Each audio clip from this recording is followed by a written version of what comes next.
निकले। पहला प्याला दूध के हो निकले, चारों पलंग से नीचे हाय हाय हाय।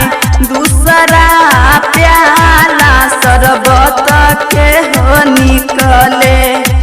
दूसरा प्याला शरबत के हो निकले, चारों पलंग से नीचे हाय।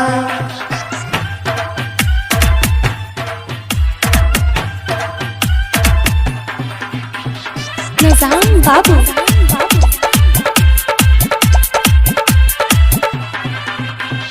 गंधरायन।